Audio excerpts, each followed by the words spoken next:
Selam dostlar. Bu sene de İstanbul'dayım, bu sene de Zeytinburnu'ndayım ve geçen sene yapmış olduğum gibi her sene bu binalar yenilene kadar Zeytinburnu'ndaki tabut evleri sizlerle paylaşacağım. Sizden de ricam lütfen bu videoyu paylaşın, yorum yapın ki kamuoyu olsun. Şu karşıdaki binayla başlayayım mesela. Bakın, döküldü dökülecek.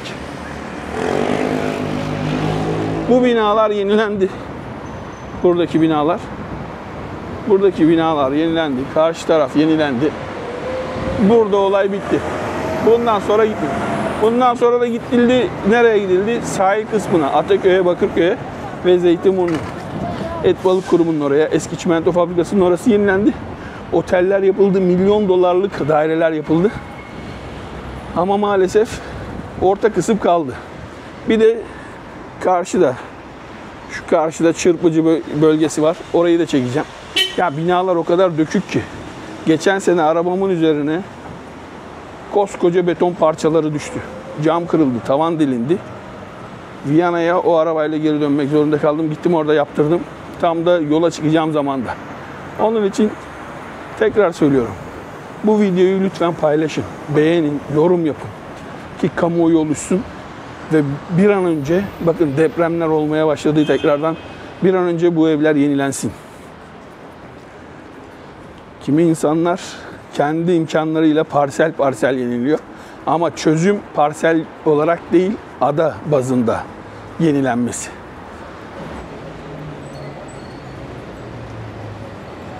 Bakın bu karşısı yenilendi.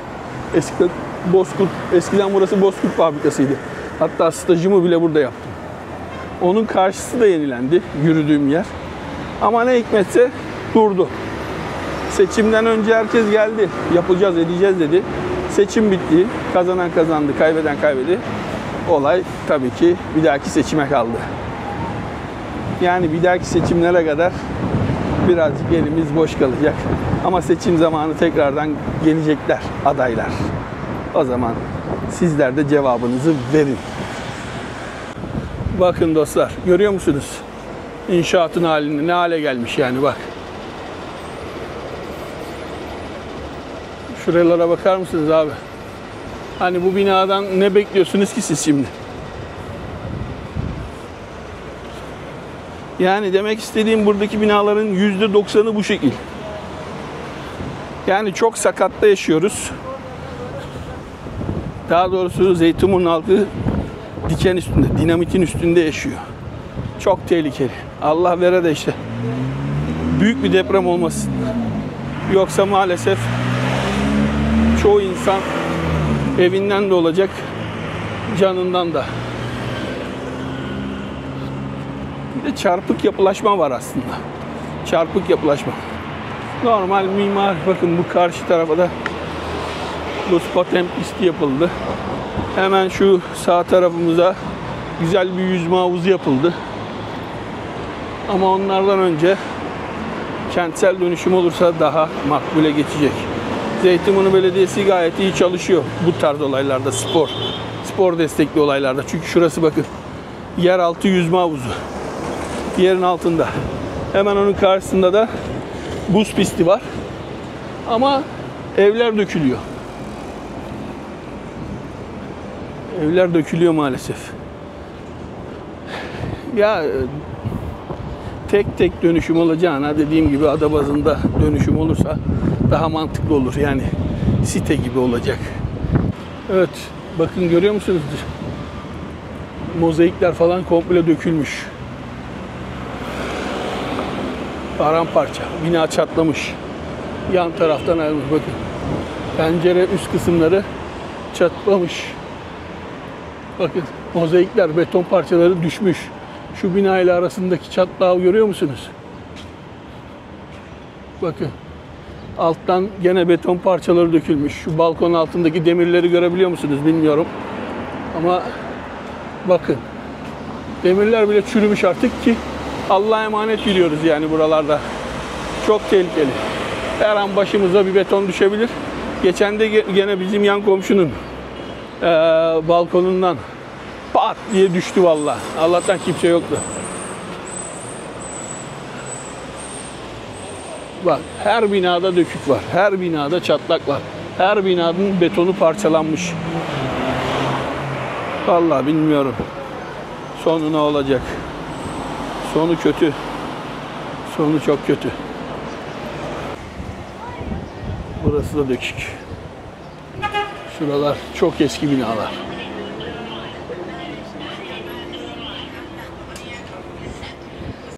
Bu binalarda mesela. Ve bu sokağın altından akarsu akıyor yani. Nehir. Akarsu nehri mi, ırmağı mı ne var bunun altında? 1 metreden, 1,5 metreden su çıkıyor burada. Dehşet bir şey. Bizim eskiden tulumba vardı. Şakır şakır 1-1,5 metreden su çıkıyordu vallahi. Ki şu büyük binalar yapılırken 1 sene, 1,5 sene temel atamadılar. Sürekli temeli patlatmış su. Bayağı bir uğraştılar bak. Betonlar. Şuraya bak abi. Patır patır dökülüyor. Şurası da kopacak yakında bak. Çatlamış.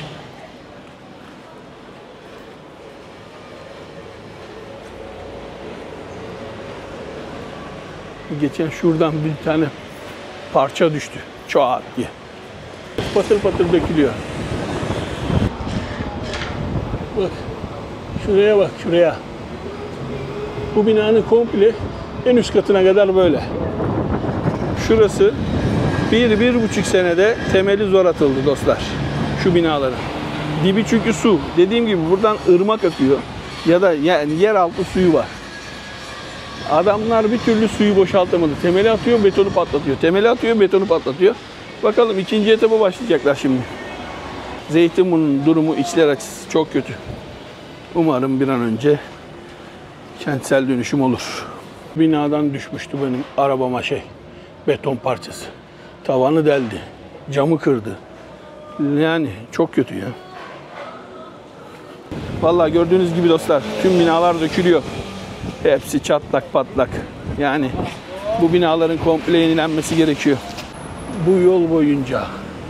Yani buradan neredeyse sahile kadar sadece bir orta kısım var. Orayı yenilediler. Dıveli Efendi, işte Kiptaş, Sahil Park. Bir de bir yer daha var. Oraya kadar yapıldı. Ondan sonra duruldu. Yani buraların komple ada bazında yenilenmesi gerekiyor aslında. Ama maalesef yenilemiyorlar. Vallahi ben de bunu görev edindim. Her sene geldiğimde kesinlikle bu videoları çekeceğim. Geçen sene çektim, bu sene de çekeceğim. Zeytinburnu'nun tabut evleri. Her sene gündem yaratmaya çalışacağım. Siz de destek olursanız çok sevinirim. Burada kimileri gene parsel parsel vermeye başlamış ama çözüm orada değil. Çözüm ada bazında. Dostlar bakın bu evlerin hepsi yıkıma hazır aslında. Ama maalesef kentsel dönüşüm girmiyor.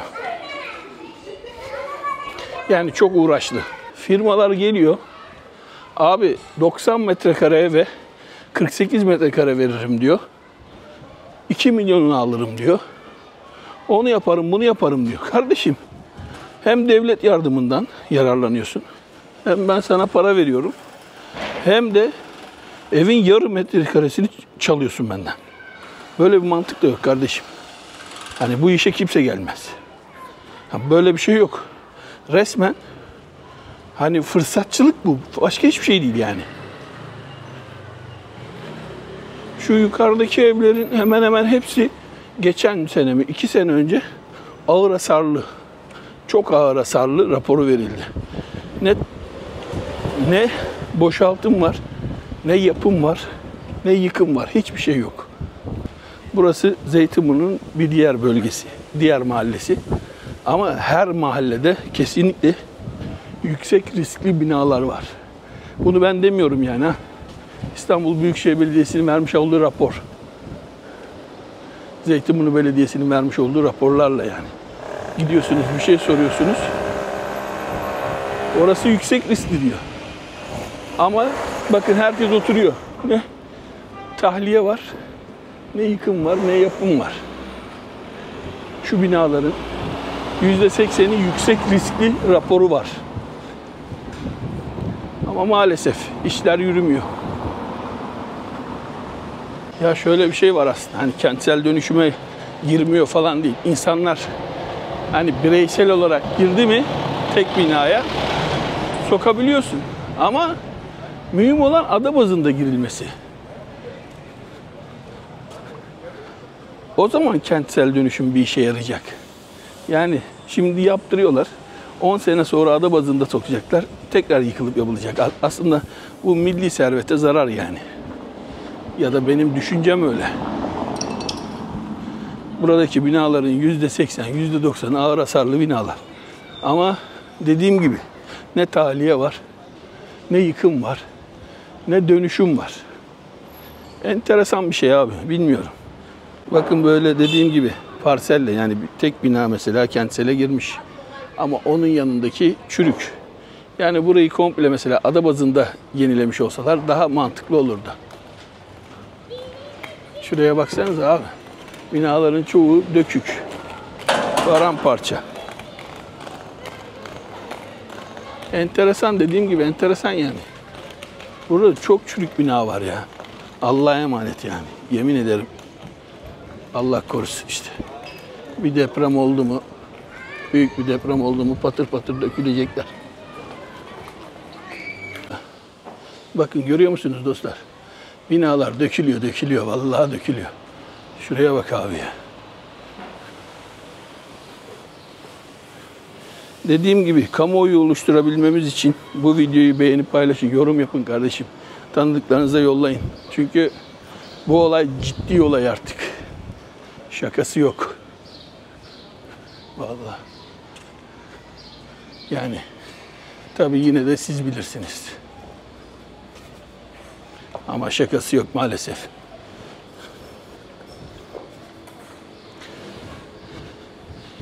Yani kanalıma abone olun falan demeyeceğim aslında da.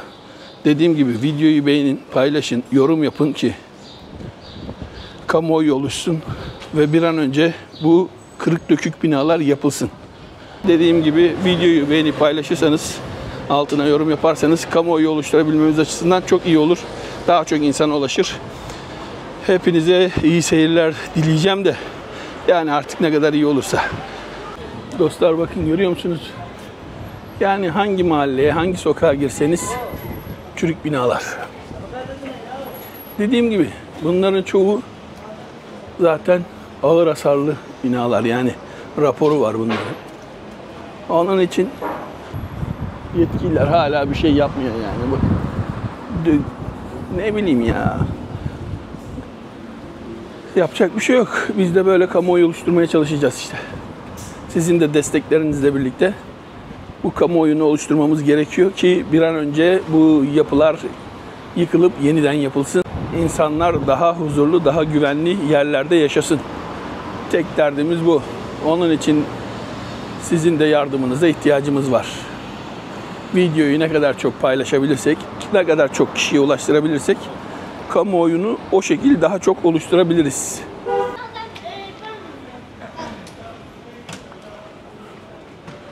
Gördüğünüz gibi hangi sokağa girseniz dostlar, yani hemen hemen aynı tip yapılar karşınıza çıkıyor. Yapacak bir şey yok. Birleşeceğiz. Bir olacağız. Bir kamuoyu oluşturup bu işin bir çaresini çözeceğiz. Hepiniz için desteklerinizden dolayı şimdiden çok teşekkür ederim. Hepinize sağlıklı günler dilerim.